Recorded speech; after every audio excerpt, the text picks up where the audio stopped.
It's really great to be here, and I'm honored to be part of this project, Frank. On the 26th of February, I was in Ottawa with a group of other orchestra folks from across the country, meeting with members of Parliament. We were carrying stories of the contributions that orchestras make to Canadian communities and talking about policies that would be useful in terms of helping orchestras do more for more people.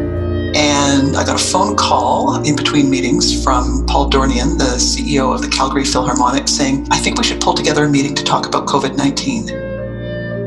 We proceeded to find a date and a time for a call with people from across Canada about planning for COVID-19 and the potential impact on Canadian orchestras.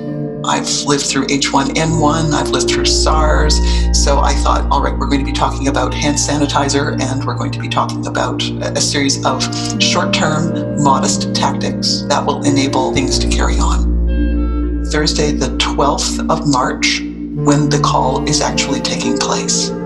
We are connected on Zoom. There are about 40 orchestra management people from across Canada.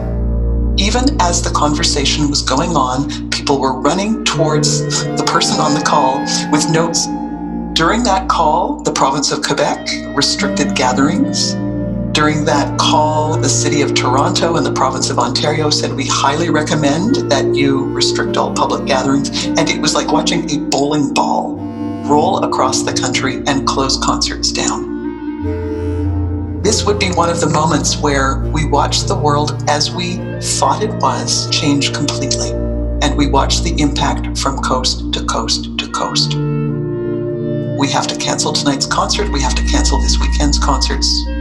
It went from strong recommendation to thou shalt. I live my entire life online now.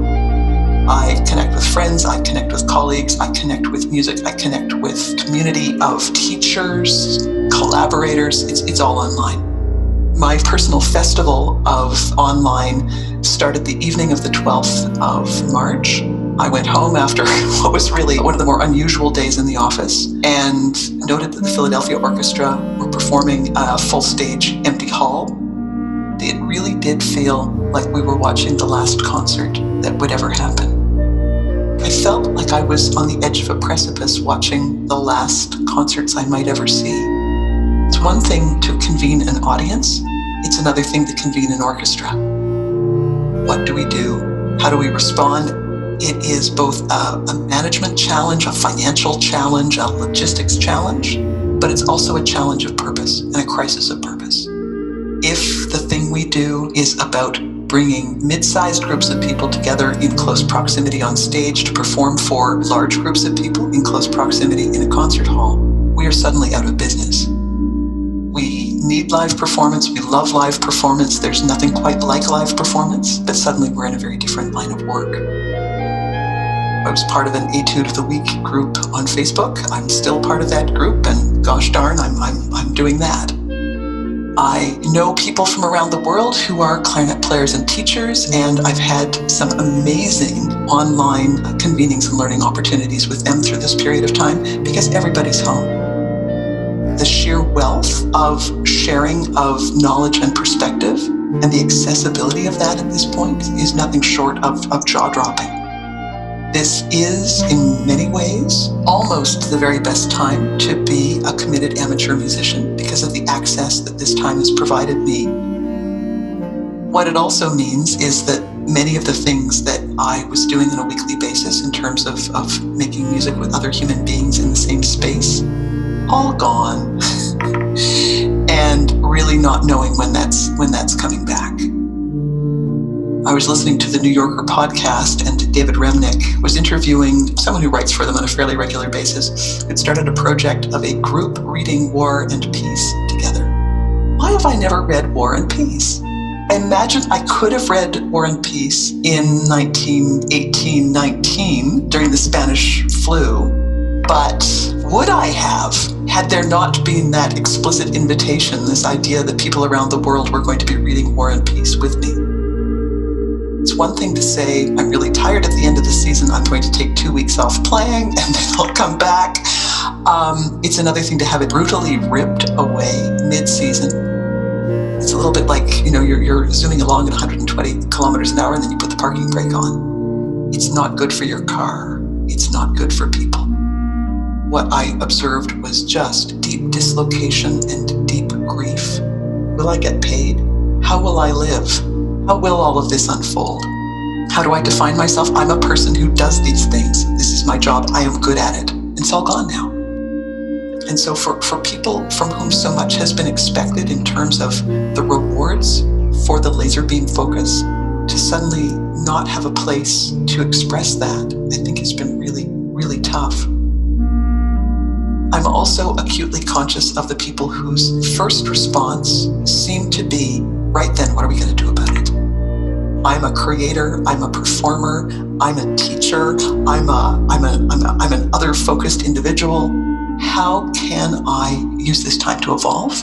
What parts of the treadmill am I thrilled to get off of? What does it mean when I get to determine how my day is going to be spent? At this point, for example, in many parts of Ontario, a maximum group of 50 people can gather indoors for a performance. That does not include the artists on stage. 50 might be a very nice chamber music audience. It is a challenging size of an audience for a symphony orchestra. We are reimagining ourselves. We are reimagining what next season is going to look like. The orchestra might actually be 10 times more fascinating as individuals than we necessarily see them as a collective. Then let's have fun with that. What can they do by themselves and collectively to surprise, delight, engage? What happens if we just blow the whole thing up and say, this isn't about putting on live performances in a venue. This is about connecting people to music. What if that's the gift of COVID? I'm hoping like heck that the lessons that are learned are ones that will be applied to the design of future seasons. Do PPE in a way that was fancy, elegant, fun, and restful. I don't know, is it tiger striped masks? Is it the most amazing gloves you've ever seen? You know what? How we actually stage that? We're creative people. We might be able to come up with some things, but I think that it will be careful. It will be creative. It will be something like what we've not seen yet. And when it's time to go back into the hall, it really will be time to go back into the hall. And I think that audience members, if we say it's okay to come back, please join us. I sincerely believe that people will see that as a sign of a return to some form of normalcy, and they will be there. Was it awesome before? Maybe not as awesome as all that. Are there opportunities? I think there are. This is the big question for me, is how do we bounce forward? Bouncing back probably isn't good enough. It wasn't so awesome before. And I think all of the things that have gone on through this period of time and the reflection, around the murder of George Floyd, it must be about bouncing forward, and it must be an inclusive bounce. What or who is responsible for the digital transformation of your organization? Answer number 1, the CEO. Answer number 2, the IT department. Answer number 3, COVID-19.